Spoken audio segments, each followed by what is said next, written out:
तो नमस्कार प्यारे साथियों, कैसे हैं आप? उम्मीद कर रहा हूं आप सारे अभ्यर्थी स्वस्थ होंगे, मस्त होंगे। सभी लोग फटाफट लाइव आ जाएं। आज हम सबसे इम्पोर्टेंट क्लास करने वाले हैं, जिस बात के लिए आप बहुत परेशान घूम रहे थे इतने दिनों से।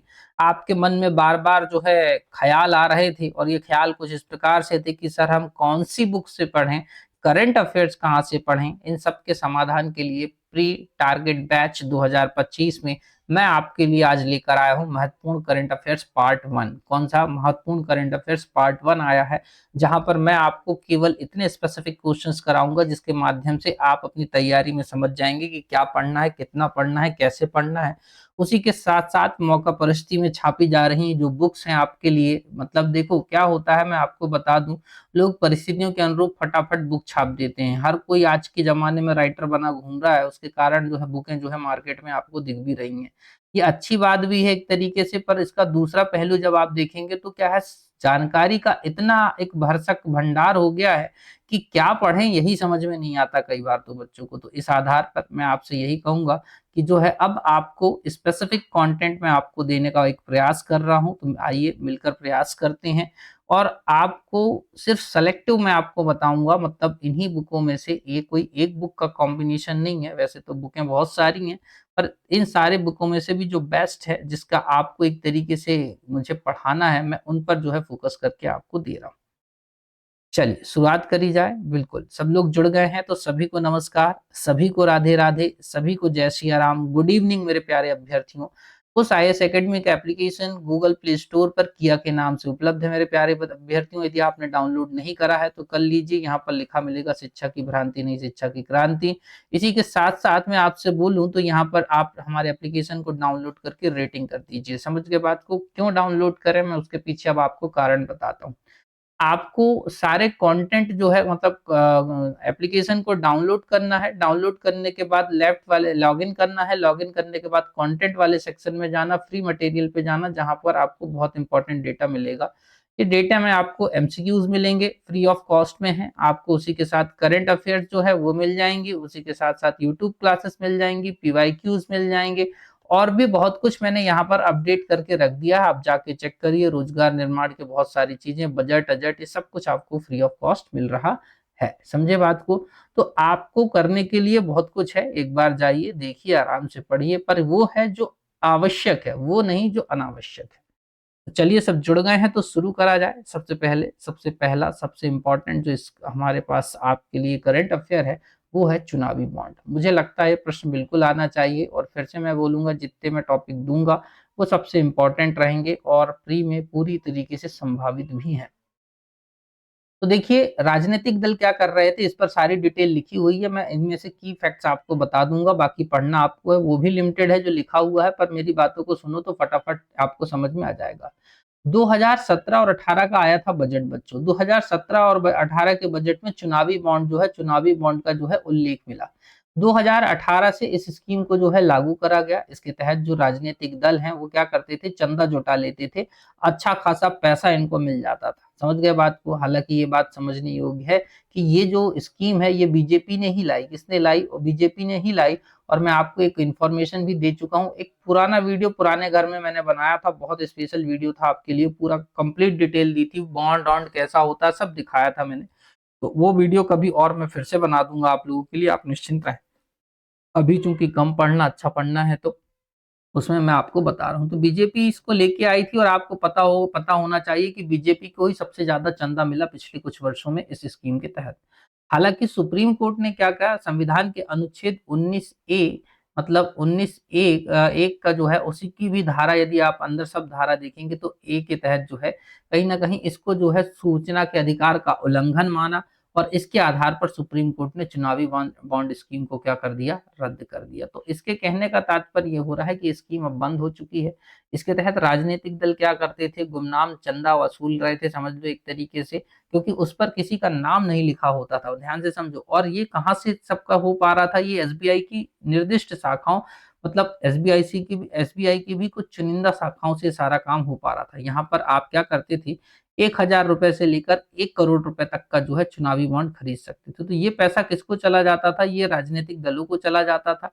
और इसी के चलते लोग सेटिंग ऐसी करते थे कि इनको पैसे देते, अपना टैक्स बचा लेते थे और टैक्स बचाने के पास बताने के बाद जो है वापस पैसे काट कर, मतलब राजनीतिक दलों को जो पैसा काटना होता था उसके आधार पर बाकी पैसा ये संबंधित व्यक्ति को रिटर्न कर देते थे। तो दो तरीके इसमें हो रहे थे, चुनावी बांड के माध्यम से सरकार को पैसा मिल रहा था और उसी के साथ साथ जो है जो ऐसे लोग जो टैक्स बचाते हैं वह टैक्स भी बचा पा रहे थे। दोनों की चांदी कट रही थी, पर इस चांदी को जो है सुप्रीम कोर्ट ने अच्छे से काटा और बोला अब भैया इसको बंद करो।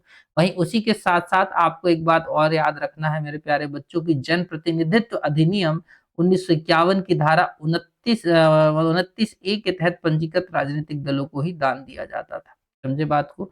तो ये बड़ा एक अच्छी खासी सेटिंग रखी गई थी, पर जो की फैक्ट्स हैं जहां से प्रश्न बन सकते हैं वहां से आपको मैंने सारी डिटेल्स बता दी। आई होप आपको ये बातें क्लियर हो गई होंगी। फटाफट एक बार मुझे बता दीजिए कि हाँ सर, हमको ये सारी बातें क्लियर हो गई हैं, कोई डाउट तो नहीं है। और एक जानकारी मैं आपको और भी दे दे रहा हूँ कि कुछ टेक्निकल इशू के चलते अभी बीते कुछ दिनों से मैंने जब क्लास बनाई तो लैग हो रहा था, कैमरे में थोड़ी सी प्रॉब्लम आ रही थी, इसकी वजह से मैं आपको दिख नहीं रहा हूँ, क्योंकि वहां पर मैं दिख भी रहा हूँ तो ऐसा लग रहा है कि जैसे नींद आ रही है मुझे। इसकी वजह से मैं चाह रहा था कि थोड़ा सा उसको जब तक करेक्शन करवा लिया जाए और आपके सामने और अच्छे से फिर प्रस्तुत होऊंगा मैं। बाकी मैंने आपको बोला है आप कंटेंट पर फोकस करें, कंटेंट ही आपके लिए जरूरी है, इससे आप पास होंगे, मेरी सूरत से आप पास नहीं होंगे। 16वें वित्त आयोग के संदर्भ में यदि अपन बात करते हैं तो 16वां वित्त आयोग के संदर्भ में क्या बात हो रही है, देखो संविधान का अनुच्छेद 280 है, वैसे तो 280 में भी यदि अंदर जाके डेप्थ में पूछे तो 280A1, इस तरीके से इसको याद रखना। आपसे पूछे वित्त आयोग का उल्लेख क्या है तो कहाँ पर है, तो आप बोलेंगे संविधान के अनुच्छेद 280 में, 280 में। उसी के साथ साथ केंद्र और राज्य के मध्य राजस्व बंटवारे से संबंधित है मेरे प्यारे बच्चों, ध्यान से सुनना। केंद्र और राजस्व, केंद्र प्लस राज्य के जो है उसके मध्य राजस्व बंटवारे को लेकर जो है इसका गठन करा जाता है। प्रत्येक 5 वर्ष में इसका गठन राष्ट्रपति करता है और राष्ट्रपति के गठन जब करते हैं तो उसी के साथ साथ ये जो है केंद्र और राज्य वित्तीय संबंधों को आप संविधान में पढ़ते हैं, मतलब ऐसे कुछ करों की बात होगी जो कौन लगाएगा, केंद्र लगाएगी, राज्य लगाएगी, फिर पैसा आएगा तो कौन वसूलेगा, वसूलने के साथ साथ उसका बंटवारा कैसे करा जाएगा। तो इस संदर्भ में ये सारे सिफारिशें जो करता है वो करता है आपका केंद्रीय वित्त आयोग। इतनी बात क्लियर है। अब प्रश्न क्या हो सकते हैं, तो प्रश्न एक तो संविधान के अनुच्छेद से लेकर हो सकता है, एक हाल ही में क्या हुआ है इसके अध्यक्ष या 16वें वित्त आयोग के जो अध्यक्ष है ना मेरे प्यारे बच्चों, वो बने हैं अरविंद पनगड़िया जी। कौन बने हैं? अरविंद पनगड़िया। और अरविंद पनगड़िया को यदि आपने अच्छे से पढ़ा हो तो नीति आयोग के प्रथम उपाध्यक्ष थे। समझ गए बात को?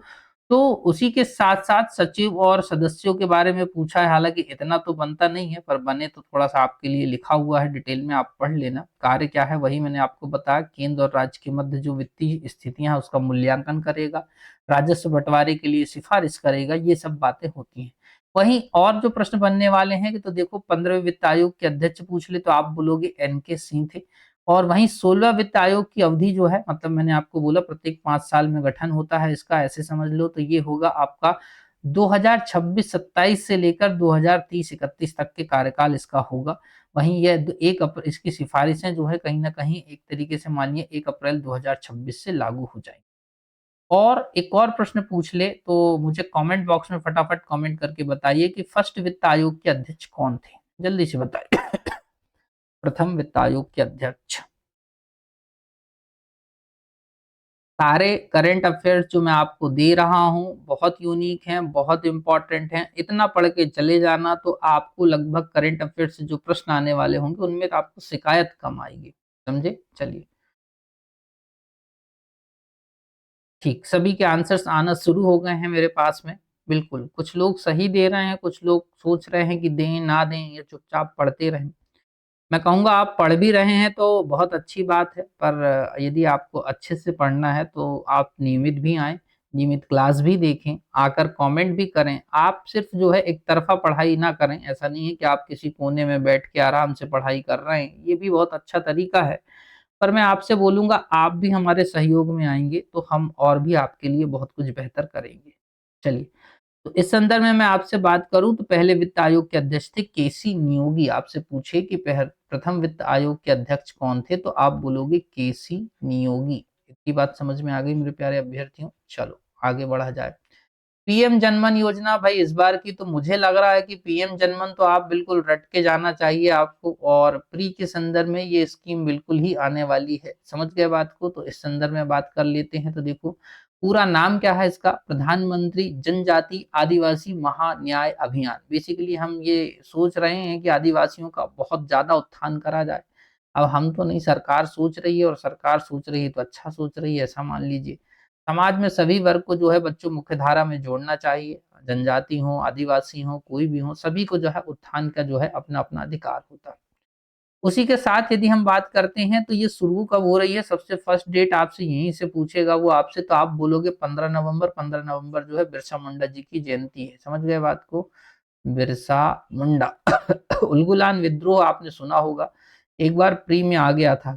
उलगुलान, प्री कह रहा हूँ सॉरी, उलगुलान मीन्स में उलगुलान लिख के आ गया था, उलगुलान विद्रोह करके, तो आधे से ज्यादा बच्चे कंफ्यूज हो गए थे कि ये क्या है। मैं आपसे बता दूं, ये जो है ये मुंडा विद्रोह के बारे में पूछ रहा था। किसके बारे में? मुंडा विद्रोह के बारे में। बिरसा मुंडा के नेतृत्व में रांची वाला एरिया है, झारखंड का वाला एरिया, जहां पर जो है एक तरीके से ये विद्रोह होता है। आदिवासियों ने अपने अधिकारों के लिए अच्छा खासा विद्रोह करा, जिसका नेतृत्व बिरसा मुंडा ने किया। अब देखिए इस स्कीम को, मतलब इस महाअभियान में, जनजातियों के महाकल्याण में सरकार के 9 मंत्रालय लगे हुए हैं, और 11 महत्वपूर्ण कार्यों पर ये केंद्रित है। मतलब कहीं ना कहीं 9 मंत्रालय मिलकर 11 कार्यों को कर रहे हैं, ऐसा समझ लो। अवधि यदि पूछेगा 2023-24 से लेकर 2025-26 बता देना उसको। कुल परिव्यय देखो, केंद्र और राज्य दोनों मिलकर इसमें जो है लगभग 15,000 जो है मोटे तौर पे केंद्र जो है मिला रही है, और लगभग 8,000 जो है राज्य सरकार इसके अंतर्गत मिलाएंगी। तो 15 और 8 लगभग 24 होगा। देखना अब यहाँ पर 23 हो रहा है, तो मत कहना कि सर को मैथ्स नहीं आ रही है। मैं ये नहीं कह रहा हूँ, जब एग्जैक्ट क्लासिफिकेशन देखोगे ना तो आपको देखने को मिल जाएगा कि 24,000 ही है। तो 15 और 8,000 कुछ है, मतलब यहाँ 15,000 से ज्यादा है, वहाँ 8,000 से ज्यादा है, तो इन दोनों को मिलाओगे तो 24,104 हो जाएगा। बट आप कुल परिव्यय याद रख लो, केंद्र और राज्य मिला के जो है क्या कर रही है, 24,104 करोड़ रुपए का जो है खर्च करेंगी। अब इसके अंतर्गत जो है ना मेरे प्यारे बच्चों, विशेष रूप से कमजोर जनजाति समूहों की बात होगी। पीवीटीजी, पीवीटीजी, इसको थोड़ा सा याद रखना, ये चर्चा में रहने वाला शब्द है इस बार, कि सामाजिक और आर्थिक स्थिति में सुधार करना जो है इसका मुख्य उद्देश्य। अब इस पर क्या क्या करेंगे, देखो पक्के मकान बनाने की बात होगी, मोबाइल टावर, पाइप से जल पहुंचाने की बात हो, बहुउद्देशीय केंद्रों का निर्माण हो, सड़कों की बात, दवा, मेडिकल, शिक्षा, छात्रावास, कौशल विकास, इन सब पर जो है फोकस करा जाएगा। पर आपको एग्जाम में इससे बढ़िया 15 नवंबर याद रखना है, बजट याद रखना है, उसी के साथ साथ आपको जो है अवधि याद रखना है। ये थोड़ा मुझे लग रहा है पूछा जाएगा आपसे। क्लियर है? चलिए सेकंड, उसके बाद चौथा नंबर जो मोस्ट इंपॉर्टेंट है, नारी शक्ति वंदन अधिनियम 2023। भाई छाप के जाओ, छाप के याद करना, और बिल्कुल मैं फिर से बोल रहा हूँ एग्जाम में आएगा। किसमें आएगा? एग्जाम में आएगा। 106वां संविधान संशोधन अधिनियम है भैया, ये ध्यान से रखना। यदि अधिनियम पूछेगा तो भारतीय संविधान में 106वें नंबर का संविधान संशोधन अधिनियम किया गया। जबकि यदि बिल पूछेगा, विधेयक पूछेगा, तो आप बोलोगे 128। ध्यान से सुन लो, बहुत अच्छे से फिर से बोल रहा हूँ, फिर से रिपीट कर रहा हूँ। 106, 106 कॉन्स्टिट्यूशनल अमेंडमेंट एक्ट है। समझ गए इंग्लिश वालों? आप इंग्लिश में इस क्लास को देख रहे हैं तो फिक्र ना करें, बाइलिंगुअल ही रहती हैं क्लासेस, इतनी बड़ी कोई बात नहीं है। अब कुछ चीजें जो है आपको भी समझनी होंगी। उसी के साथ साथ 128वां जो है आपका कॉन्स्टिट्यूशनल अमेंडमेंट बिल जो है लाया गया था। तो इस तरीके से बिल की बात हो तो 128, और यदि अधिनियम की बात हो तो 106, इतना बता के आ जाना। अब प्रावधान क्या है, लोकसभा, राज्य विधानसभाओं और दिल्ली विधानसभा में महिलाओं के लिए 33% सीटें जो है क्या कर दी गई, आरक्षित कर दी गई। अब क्या ये सीटें मौजूदा एससी एसटी के जो है उसकी अलग होंगी? तो आंसर है नहीं। तो आपका जो एससी एसटी क्लासिफिकेशन है के भीतर महिलाओं को जो है एक तिहाई सीटें जो है आरक्षित कर दी गई हैं, मतलब उनमें भी ये सीटें महिलाओं की हो जाएंगी, ऐसे समझ लो। सीट चक्रानुक्रम के अनुसार होगा, वही जो आपका चक्र चलता है, ये तो आप बहुत अच्छे से परिचित होंगे। नहीं है तो कभी इत्मीनान से बैठिए, डिटेल में आरक्षण पर चर्चा करी जाएगी और सब समझाया जाएगा। अब ये कर दिया गया कि इसे 15 वर्षों के लिए जो है प्रदान किया जाएगा, और आगामी 15 वर्ष के पश्चात इसके जो है क्या करा जाएगा, संशोधन करा जाएगा। बट जैसे ही ये संविधान संशोधन करा गया तो अब हमारे संविधान में क्या फर्क पड़ रहा है, ध्यान से सुनो। अनुच्छेद 330 ए जोड़ा गया, वहीं 332 ए को भी जोड़ा गया। समझे बात को। अनुच्छेद 170 में 3 नंबर का उपखंड जोड़ा गया और 82 में संशोधन किया गया। समझ गए बात को, परिसीमन के लिए। तो नए परिसीमन से, हालांकि ये जो चीजें हैं ना, नए परिसीमन से लागू होंगी, मतलब पुनः जब नया परिसीमन आयोग बनेगा उस आयोग के बाद इसको जो है लागू करा जाएगा। तो मेरे हिसाब से थोड़ा सा वक्त भी लगने वाला है, आप ऐसा समझ लो। बाकी फिर अभी आप समझदार हो कि ये सब भी चीजें लेटर ऑन होंगी, तुरंत तो जल्दी ये सब चीजें नहीं होती। इतनी बात समझ में आ गई हो तो मुझे जल्दी से बता दो कि हाँ सर, करंट अफेयर्स हमको अब समझ में आ रहा है, बन रहा है, हमें कितना पढ़ना है, क्या क्या पढ़ना है, ये समझ में आ रहा है। इतनी बात समझ में आ रही है तो जल्दी बताओ, और नहीं तो बढ़िया किताबें हैं, किताबें में ढूंढो, पढ़ो, तुम्हें जो बेहतर लग रहा है तुम वो भी कर सकते हो। मेरा एक ही उद्देश्य है कि मैं आपको बेहतर क्या दे दूं अपनी तरफ से जिससे आप पास हो जाएं। और मैं आपके लिए बजट और इकोनॉमिक सर्वे पर एक और स्पेशल क्लास देने वाला हूँ। चलिए, हमारे सुप्रीम कोर्ट का ध्वज और प्रतीक चिन्ह भी बदल गया है मेरे प्यारे बच्चों। बहुत इंपॉर्टेंट प्रश्न है आपके सामने, आपके स्क्रीन पर ये रहा, समझे बात को। हमारे सुप्रीम कोर्ट का क्या बदल गया है, आपका ध्वज और प्रतीक चिन्ह बदल गया है। पर उससे संबंधित चलिए की फैक्ट्स को फटाफट एक बार जान लेते हैं। तो हमारे संविधान के अनुच्छेद 124 में जो है एक उल्लेख मिलता है, या ऐसा समझ लो सुप्रीम कोर्ट का उल्लेख मिलता है। तो आर्टिकल हो गया 124।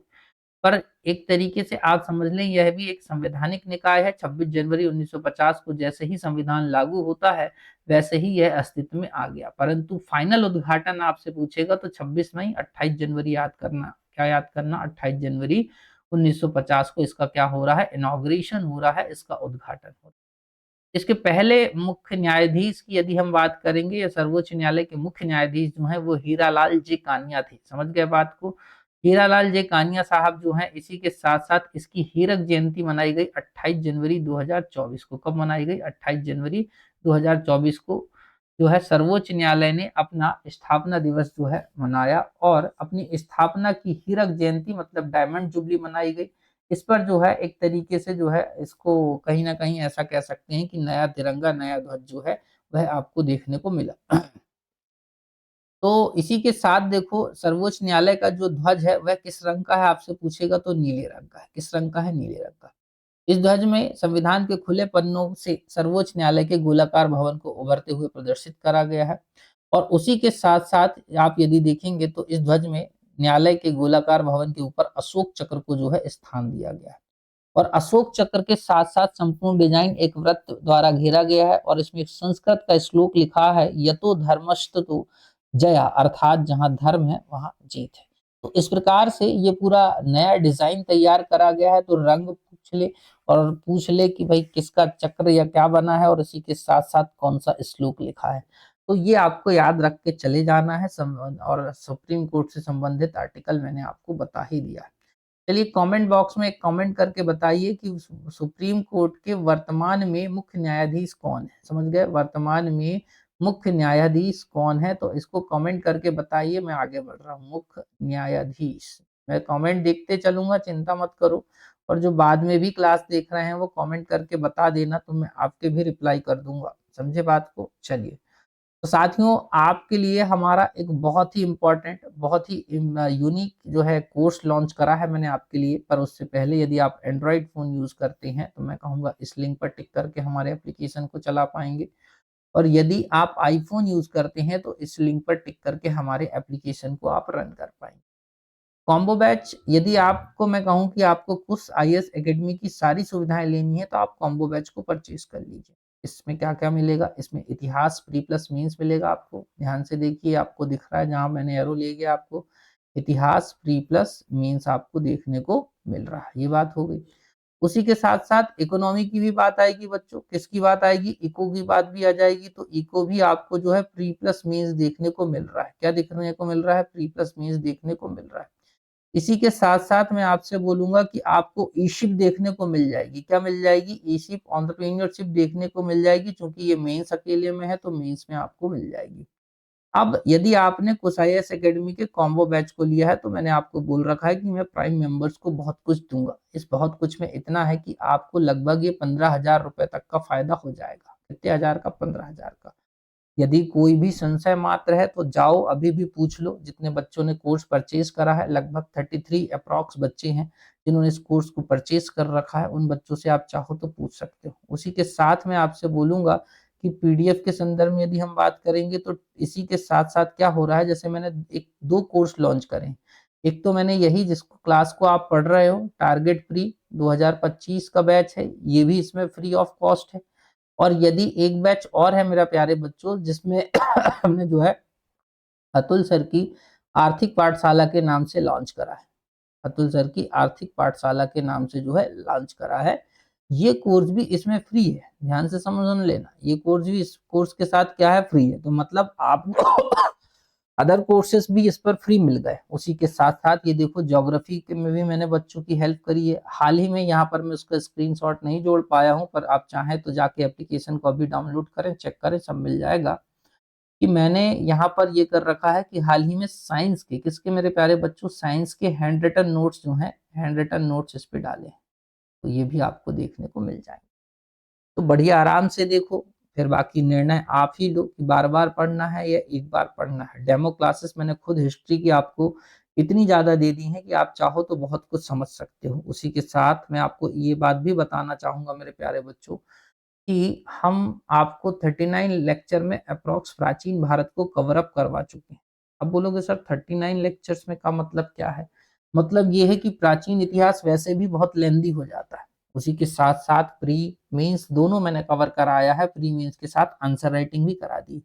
ये तीनों चीजें, प्री मेंस आंसर राइटिंग प्राचीन भारत 39 लेक्चर में आपको कोई नहीं करा रहा है। और यदि लग रहा है एक बार भी तो जाके देख लो एक बार। चलो आगे बढ़ते हैं। एक और इम्पोर्टेंट न्यूज, बिल्कुल पहले एक बार सभी लोग बता दो, सभी लोग सेशन में जुड़ चुके हैं, कोई बाकी तो नहीं, हमारा पुराना संगी साथी मित्र सब जुड़ गए हैं। सभी को मेरा नमस्कार है और सभी को मेरा राधे राधे, जय हिंद, बुद्धि। सब जुड़ गए हैं तो सभी का स्वागत है। जो जो लोग जुड़ चुके हैं, जिन्होंने सेशन को लाइक नहीं करा है वो कर दीजिए, फिर हम आगे बढ़ रहे हैं।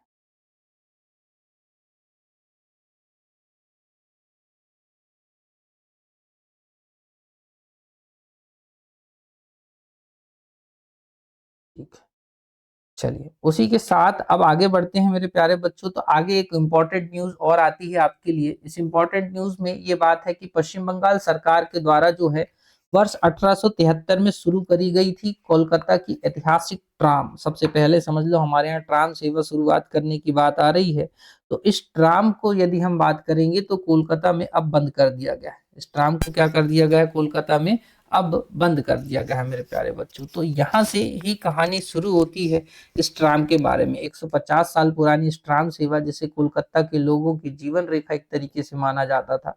आप जब भी कोलकाता विजिट करते हैं तो ट्राम में घूमने का एक सपना लेकर जाते थे बहुत सारे लोग अभी भी।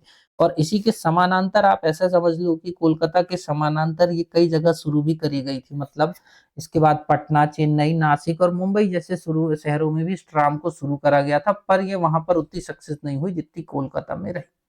हालांकि वर्ष 2023 में कोलकाता में शहर की हेरिटेज ट्राम सेवाओं को 150 साल पूरे होने पर जश्न भी मनाया गया। और फाइनली या अंततः मैं आपसे कह सकता हूं कि अब इसको जो है धरोहर के रूप में जो है रखा गया है और अब इसे अलविदा कह दिया गया है। क्या कह दिया गया है? अलविदा। तो आपसे पूछ ले कब शुरू हुई थी, ये थोड़ा सा क्वेश्चन बनने वाला है परिवहन के संबंध में। बाकी तो ज्यादा नहीं पूछेगा तो आप बता देना और आगे बढ़ते हैं। चलिए, मोस्ट इंपॉर्टेंट अनदर प्रश्न आपकी स्क्रीन पर, इतना पढ़ लिया तो काम हो गया समझ लो। एक प्रश्न और भी आपके लिए जो है बिल्कुल स्पेसिफिक होने वाला है। और ये क्या है कि पोर्ट ब्लेयर का नाम बदलकर क्या कर दिया गया है, या श्री विजयपुरम नाम किसका रखा गया है, आपसे ऐसा प्रश्न बना देगा।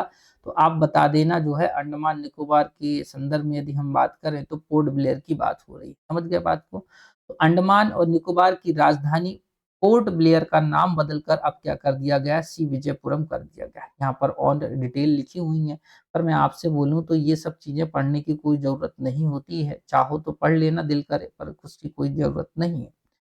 इसके बाद मैं आपको बता दूं कि ये क्यों करा गया, तो ये सिर्फ सुन लो, ज्यादा इंपॉर्टेंट नहीं है। हो ये रहा था मेरे प्यारे बच्चों, मैं आपसे बोलूं कि कहीं ना कहीं ये औपनिवेशिक विरासत को हमारे ऊपर दर्शाता था।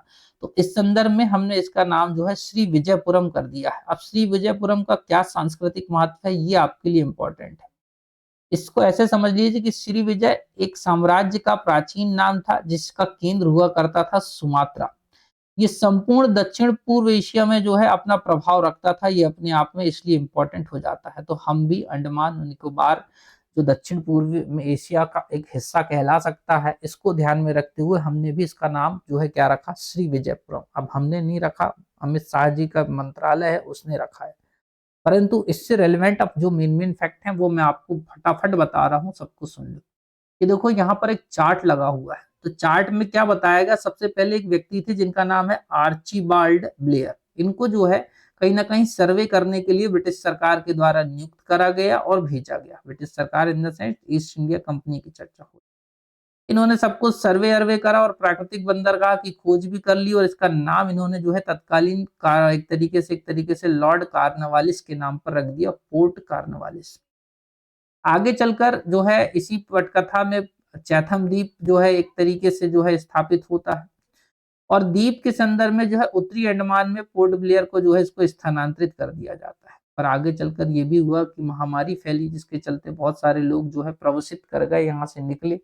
और अंततः 1857 का जो दौर आता है विद्रोह के बाद, अंग्रेजों ने इस उपनिवेश बस्ती को फिर से खोल दिया ताकि विद्रोह को जो है दंड स्वरूप यहाँ पर दिया जा सके। आपने सेल्युलर जेल का नाम सुना होगा मेरे प्यारे बच्चों, जिसे भारत सरकार ने अब जो है एक संरक्षित कर दिया है, क्योंकि पहले क्या है ना, एक तरीके से इसे काला पानी के नाम से जाना जाता था। और अंग्रेज भारतीयों को जो बहुत बड़े प्रसिद्ध हुआ करते थे, बहुत कुख्यात हुआ करते थे, बहुत योग्य हुआ करते थे, इनको अंग्रेज क्या करते थे, काले पानी की सजा के नाम से जो है यहाँ पर भेजा करते थे। तो इसके कारण सीन कुछ ऐसा होता था मेरे प्यारे बच्चों, कि इसके कारण सीन कुछ ऐसा हुआ करता था कि काले पानी की सजा देने के कारण, ये ऐसी जगह थी, समझ लो काल कोठरी जैसी जगह थी, मतलब ना उठते बनता था ना बैठते बनता था। और चूंकि उस समय इतने साधन नहीं हुआ करते थे, लोग भाग भी नहीं पाते थे। यदि किसी को कैद करके यहाँ भेज दिया जाए तो वो वहां से भागेगा कैसे, क्योंकि पानी चारों तरफ। तो इस बात के आधार पर ये होता है। पर और भी जो की फैक्ट है, देखो यहीं से जो बनने की संभावना है, और आपको मैं बताऊं तो आपको पूछे वीडी सावरकर के बारे में पूछेगा, विनायक दामोदर सावरकर के बारे में पूछेगा, तो the Indian war of independence 1857 इन्होंने यहीं पर लिखी थी। जब इन्हें कैद करके रखा गया था तो ये यहाँ से हालांकि निकल कर भागने में सक्षम भी रहे थे, ऐसा माना जाता है। तो आपसे पूछ ले कि the Indian war of independence 1857 नामक पुस्तक किसने लिखी और कहाँ लिखी, तो आप बोलोगे विनायक दामोदर सावरकर ने, या वीडी सावरकर ने सेल्युलर जेल में लिखी। सेल्युलर जेल कहाँ है आपको पता है अब, ठीक है। आगे उसके बाद में एक और जो है, यहीं पर देखो लॉर्ड मेयो की हत्या करी गई थी, समझ गए, लॉर्ड मेयो की हत्या भी यहीं पर करी थी शेर अली ने 1872 में, इसी जेल में। दाढ़ी बनाते बनाते वो एक तरीके से एक नाई था, जितना मैंने स्टोरी पढ़ी थी उनके बारे में। तो हुआ ये था कि बढ़िया दाढ़ी बनाते बनाते, इसलिए बोलते हैं मेरे प्यारे बच्चों, दो व्यक्तियों से कभी जो है पंगा नहीं लेना चाहिए, एक शिक्षक और एक नाई। समझ गए बात को, नाई को भी जरा सा ही करना होता है तो इतने में कहानी बिगड़ जाती है, और इसी तरीके से शिक्षक को भी जरा सा ही करना पड़ता है, इतने में कहानी बिगड़ जाती है। बाकी फिर अब तुम अब समझ जाओगे कि मैं क्या कहना चाह रहा हूँ। तो इसलिए दो व्यक्तियों से हमेशा जो है संभल कर भी रहें, और अच्छे दोस्त भी होते हैं आपके, पर जरा सी बात पर यदि उनको आप जो है होशियारी दिखाओगे तो उन्हें होशियारी बहुत अच्छे से आती है, और उनकी जरा सी होशियारी आपको बना भी सकती है और बिगाड़ भी सकती है। तो इस आधार पर अपन आगे बढ़ते हैं कि भैया सेल्युलर जेल में जो है इनकी जो है यहीं पर हत्या होती है, किसकी, लॉर्ड मेयो को। आगे चल के जो है शेर अली को फांसी दे दी जाती है। बात होती है सुभाष चंद्र बोस जी की, तो राष्ट्रीय तिरंगा फहराने की जो घटना होती है वहीं आपको देखने को मिल जाएगी। तो एक तरीके से आप अब देखो, Lord Mayo, Vinayak Damodar Savarkar, cellular jail, उसके साथ आपको क्या याद रखना है, विजयपुरम। तो ये 4-5 की फैक्ट्स हैं जो आपको काम में आ सकते हैं। और मोटे तौर पे पूछ ले कि किसने खोज करी थी तो आप ये बता दें। तो 5 फैक्ट हैं मेरे हिसाब से, बाकी फिर आप देख लेंगे। और चोल साम्राज्य का उल्लेख भी थोड़ा थोड़ा होगा यहाँ से जुड़ता हुआ, तो आप उसके बारे में भी बता देना। सब कुछ लिखा है मेरे हिसाब से, आप अच्छे से पढ़ भी लेना। यदि जिसका मन होता है ना ज़्यादा पढ़ने का, उसके लिए मैं सारा डेटा दे रहा हूँ। जिसका मन है कि नहीं मुझ पर भरोसा है, मैं कहूँगा इतना पढ़ लो, आपका काम हो जाएगा। चलिए, अब वैश्विक स्तर पर भी कुछ स्थल चर्चा में रहे मेरे प्यारे बच्चों, और उसी के साथ-साथ भारत में भी चर्चा में रहे। तो पहले मैं वैश्विक स्तर के प्रमुख स्थलों की चर्चा कर रहा हूँ और फिर हम आगे बढ़ेंगे। क्या आप तैयार हैं? ठीक। करंट अफेयर्स की कहानी समझ में आ रही है ना आपको? क्या-क्या मैं देखो वैश्विक स्तर के भी इम्पोर्टेंट बातों पे चर्चा कर रहा हूँ, राष्ट्रीय स्तर पे भी कर रहा हूँ, सब कर रहा हूँ।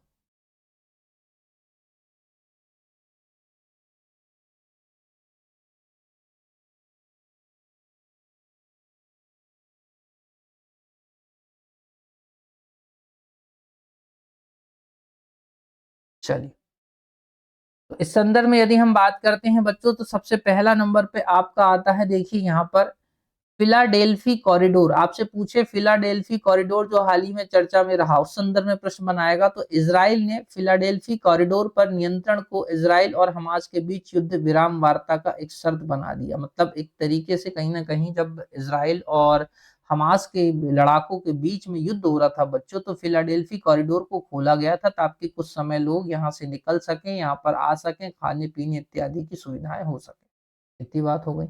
यहाँ पर अन्य भी चीजें लिखी हैं, पर मैंने देखो पहले से प्री के लिए कुछ स्पेशल फैक्ट डाल दिए हैं कि आप केवल इनको पढ़ें, बाकी जिसको और पढ़ना है वो सब पढ़ना। समझे बात को? उसी के साथ साथ जॉर्डन चर्चा में आया, क्योंकि जॉर्डन ने हाल ही में WHO ने इसे जो है कुष्ठ रोग का उन्मूलन करने वाला पहला देश बना दिया। मतलब यहाँ से जो है कुष्ठ रोग इरेडिकेट हो चुका है। कहाँ से? जॉर्डन से। इसको ये सर्टिफिकेशन या कहीं ना कहीं अप्रूवल या फाइनल जो एक कहीं ना कहीं डिक्लेरेशन किसने करी है, तो आप बोलोगे WHO ने, विश्व स्वास्थ्य संगठन, जिसका मुख्यालय स्विट्जरलैंड के जेनेवा में, आपको पता है। और आई थिंक जो है आपके गेब्रेसस जो है इसके हेड हैं इस समय। समझे बात को? चलिए, थाईलैंड की बात आती है, तो थाईलैंड दक्षिण पूर्व एशिया का ऐसा पहला देश बन गया है जिसने समलैंगिक विवाह को वैधानिक मान्यता दे दी है। प्यारे बच्चों, गे विवाह जो होते हैं उनको इन्होंने क्या दे दी है? वैधानिक मान्यता। मतलब इनके यहाँ लीगल माना जाएगा, ऐसे समझ।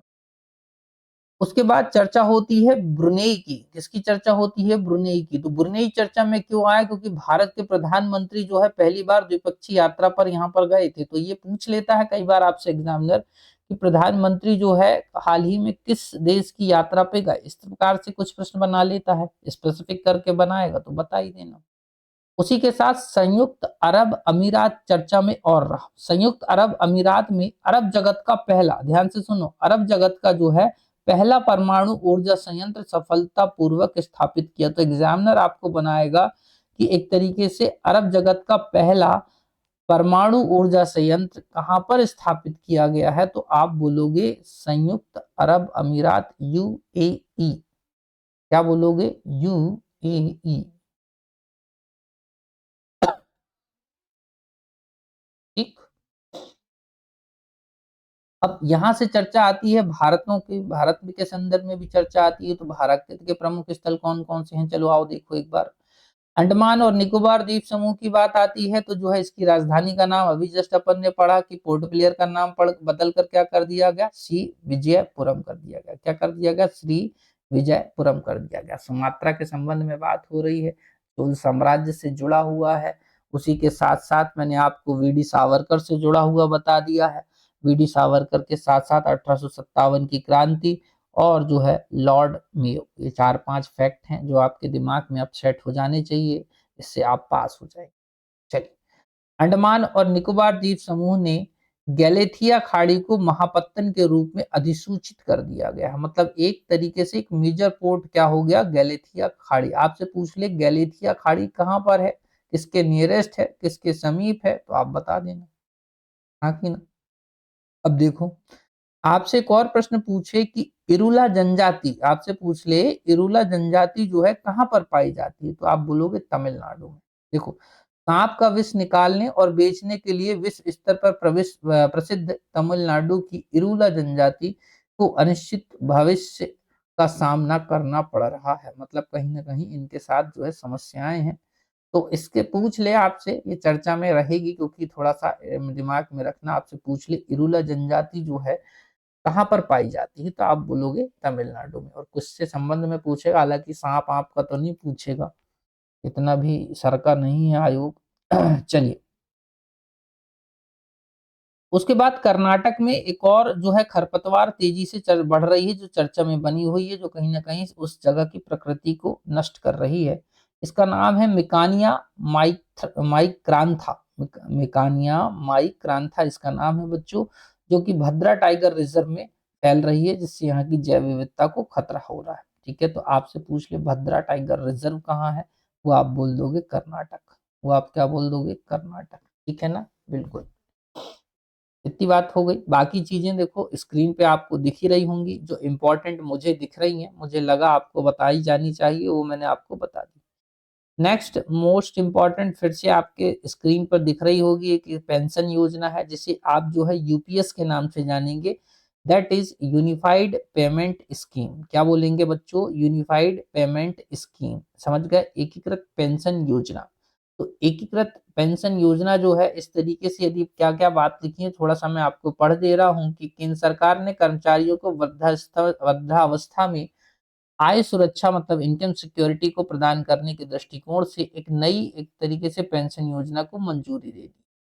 अभी इसके पहले हो क्या रहा था मेरे प्यारे बच्चों की, केंद्र सरकार ने क्या करा था, पेंशन स्कीम को कर दिया था बंद। इसलिए थोड़ा सा सवाल और भी जो है बौखलाया हुआ था, लोग परेशान थे, चिंतित थे। सरकार ने लगभग 23 लाख कर्मचारियों को सरकार के इस योजना से केंद्र सरकार के लगभग 23 लाख कर्मचारियों को लाभ प्राप्त होने की क्या है, उम्मीद है। ऐसे कर्मचारी जो वर्तमान में जारी पेंशन यथा नेशनल पेमेंट सिस्टम के तहत लाभार्थी हैं, उनके पास भी यूपीएस पर स्विच करने का जो है एक मुफ्त विकल्प होगा। अब इसमें क्या क्या प्रावधान है वो अपन थोड़ी देर से चर्चा कर रहे हैं, पर देख लो एक बार फटाफट कि राज्यों को अपने कर्मचारियों को यूपीएस के ढांचे के तहत लाने का विकल्प प्रदान किया गया है। 24 अगस्त 2014 को आपने सभी कर्मचारियों के लिए यूपीएस को मंजूरी प्रदान करने वाला पहला राज्य जो है भारत का, वो है महाराष्ट्र। तो ये भी पूछ सकता है वहां कौन सा राज्य है, इसको टिक कर लो थोड़ा सा और पढ़ लेना। उसी के साथ साथ यदि हम बात करते हैं तो यह योजना कब से प्रभावी होगी, आपसे पूछे तो आप बोलोगे 1 अप्रैल 2025 से। तो ये आपके लिए इंपॉर्टेंट हो गया फैक्ट, जो आपको पढ़ के रखना है। उसी के साथ साथ देखो मैं आपको जो मैंने पढ़ा है वो बता देता हूँ, न्यूनतम 10 साल की सेवा करनी होगी, तब जाकर ये स्कीम का लाभ उठा पाएंगे।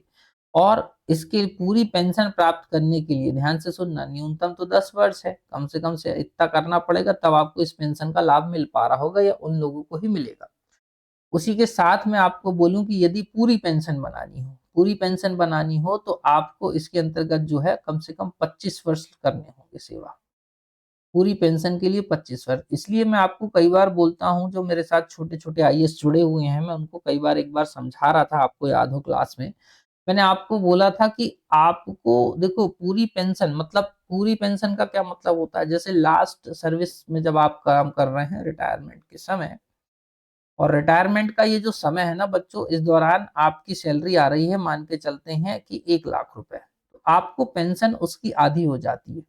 मतलब लास्ट मंथ में जो सैलरी मिल रही होती है पिछले 12 महीनों में, उसकी आधी हो जाती है, मतलब ऐसा मान के चलो 50,000 रुपए आपकी पेंशन बंध जाएगी। ये बात हुई।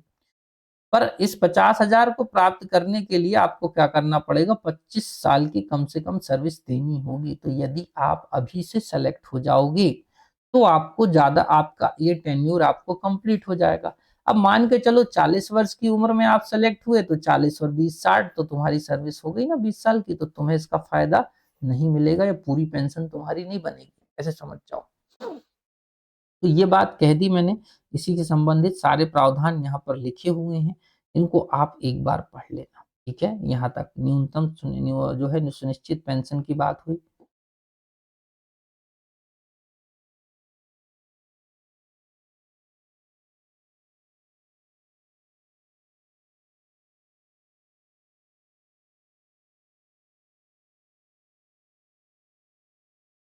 के बाद एनपीएस वात्सल के संदर्भ में बात होती है, तो अवयस्क बच्चों के लिए नई पेंशन स्कीम शुरू करी गई है।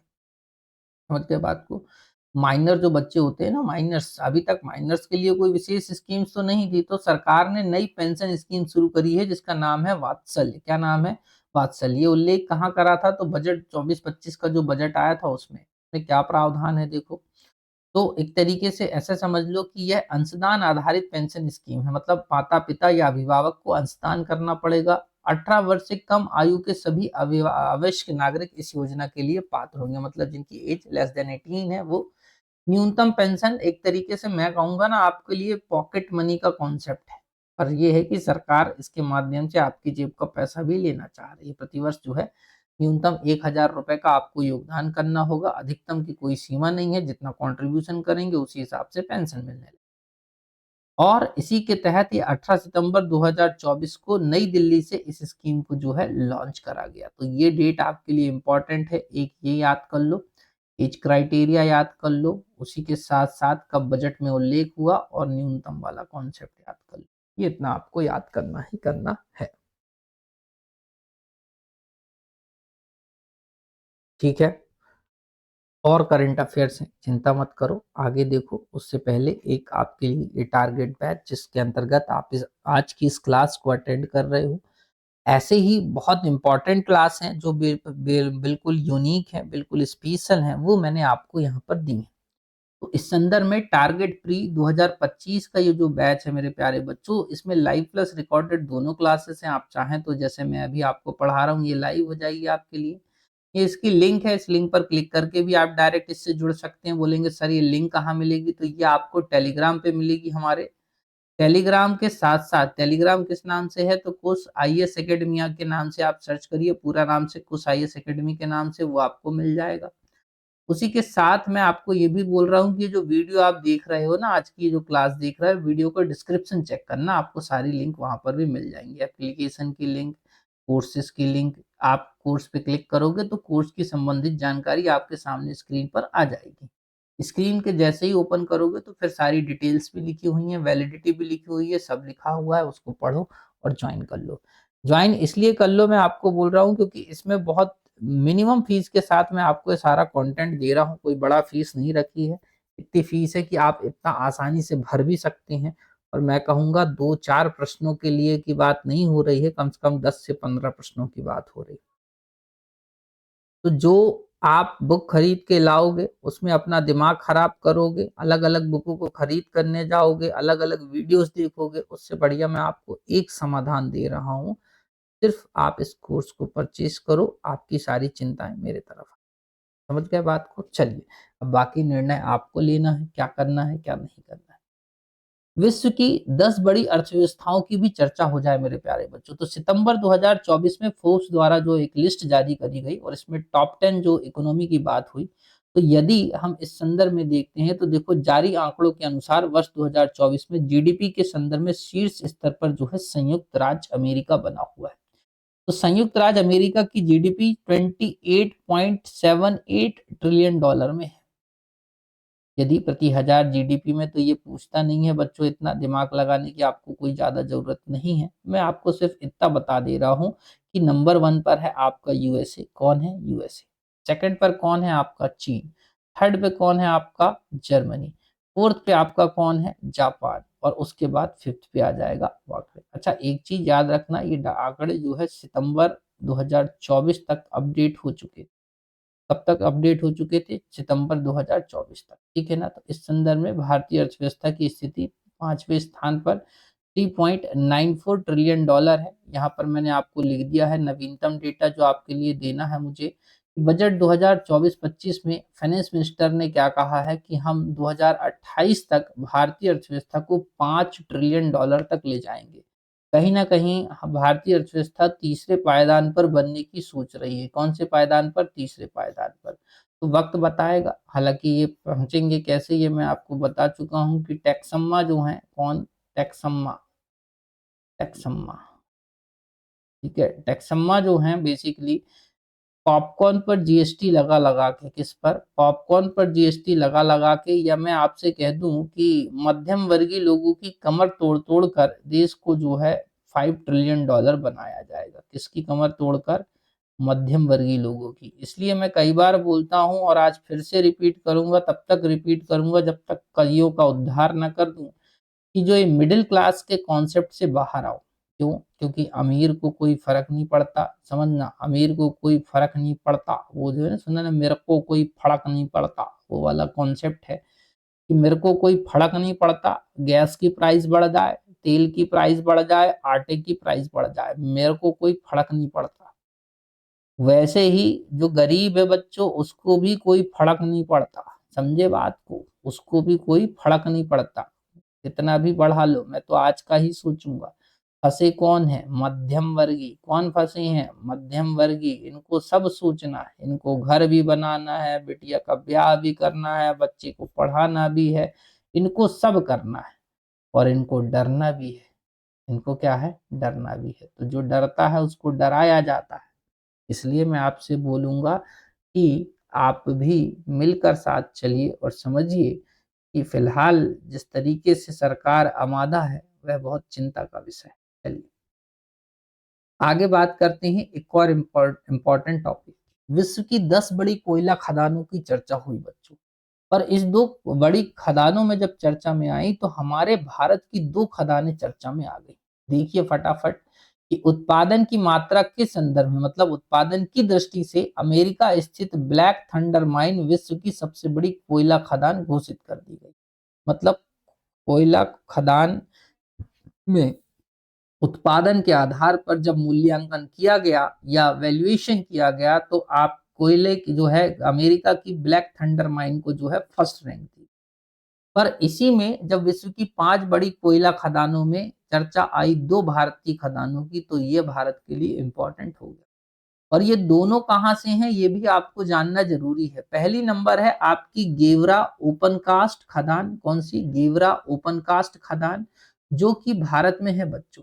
कहां पर है? भारत में। इतनी बात क्लियर है। उसी के साथ भारत में यदि पूछ ले तो कहाँ है? छत्तीसगढ़ के कोरबा जिले में। कहां पर है? छत्तीसगढ़ के कोरबा जिले में। तो एग्जामिनर डायरेक्ट पूछेगा कि हाल ही में चर्चित गेवरा ओपन कास्ट खदान कहां पर है? आंसर क्या होगा? कोरबा, छत्तीसगढ़। समझ गए बात को? उसी के साथ अदर फैक्ट्स देखो यहाँ पर लिखे हुए हैं, एक नजर में आप थोड़ा सा पढ़ लेना। शायद आपका मन ना माने, मेरे को पता है, क्योंकि कुछ का मन नहीं मानता है, तो ये पढ़ लेना। उसी के साथ यदि बात करें तो चौथे नंबर पर कुसमांडा ओपन कास्ट खदान है। कुसमांडा ओपन कास्ट कास्ट खदान को चौथा नंबर मिला है। कौन सा नंबर? चौथा नंबर।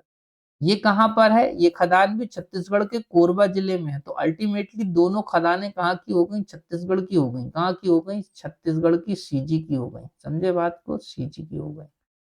तो ऐसे प्रश्न एक तो ये बना लेगा कि इंडिविजुअल पूछ ले, जैसे कुसमांडा ओपन कास्ट खदान जो कि विश्व की चौथे नंबर की बड़ी खदान है, कहाँ स्थित है? या हाल ही में विश्व की 5 बड़ी खदानों में उत्पादन की दृष्टि से भारत की दो प्रमुख खदानें किस राज्य के अंतर्गत आती हैं? आपको बोलना होगा छत्तीसगढ़। इसी के साथ साथ भारत की अन्य प्रमुख कोयला खदानों की बात करें या कोयला उत्पादक राज्यों की बात करें तो उड़ीसा में मिलेगा, छत्तीसगढ़ तो पता ही चल जाएगा अब, झारखंड, मध्य प्रदेश, तेलंगाना, महाराष्ट्र और पश्चिम बंगाल। और कहाँ? पश्चिम बंगाल। ठीक है, चलिए इतनी बात समझ में आ गई है तो एक बार कमेंट कर दें जरा सभी लोग, तो मैं देख लूं। और करंट अफेयर्स आपके लिए आपके स्क्रीन पर चल रहा है मेरे प्यारे बच्चों। बस आज आपके स्क्रीन पर मैं नहीं दिख रहा हूं, उसके पीछे मैंने आपको कारण बता दिया है। ठीक, बिल्कुल, बहुत बढ़िया। सभी का बहुत धन्यवाद मेरे प्यारे बच्चों।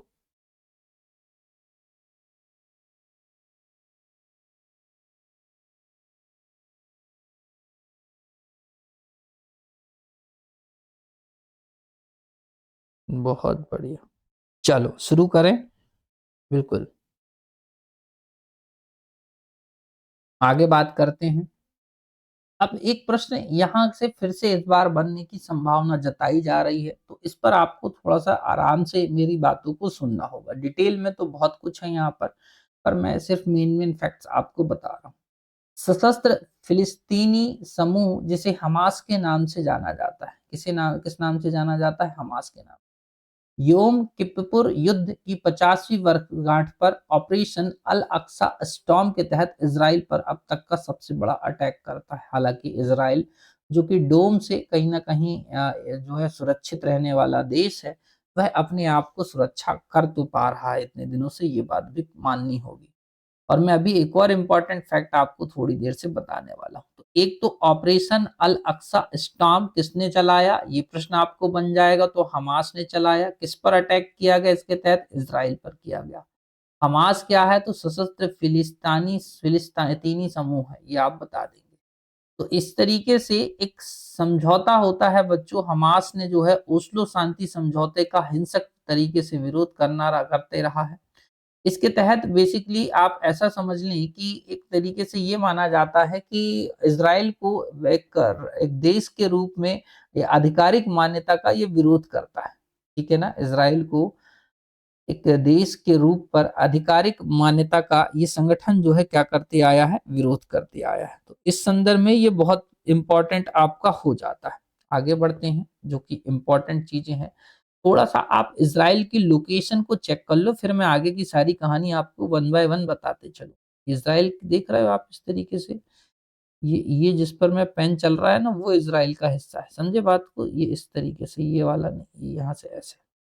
अब इज़राइल देखो, ये गाजा पट्टी कहलाती है मेरे प्यारे बच्चों। ये है जेरूसलम, जिसको लेकर अक्सर विवाद होता है। ये वेस्ट बैंक है, ये वाला जो एरिया बचा हुआ दिख रहा है, ये हल्का इस ब्राउन कलर का इस तरीके का। उसके बाद ये है गोलन हाइट्स। गोलन हाइट्स भी पूछ सकता है, गोलन हाइट्स कहाँ है, क्या है, इस पर चर्चा हो जाएगी। फिर देखो, ये सीरिया है, ये जॉर्डन है, ये इजिप्ट है। इसके बाद ये है लेबनान। समझ गए बात को? इज़राइल की स्थिति समझ गए बात को? तो आगे बढ़ते हैं।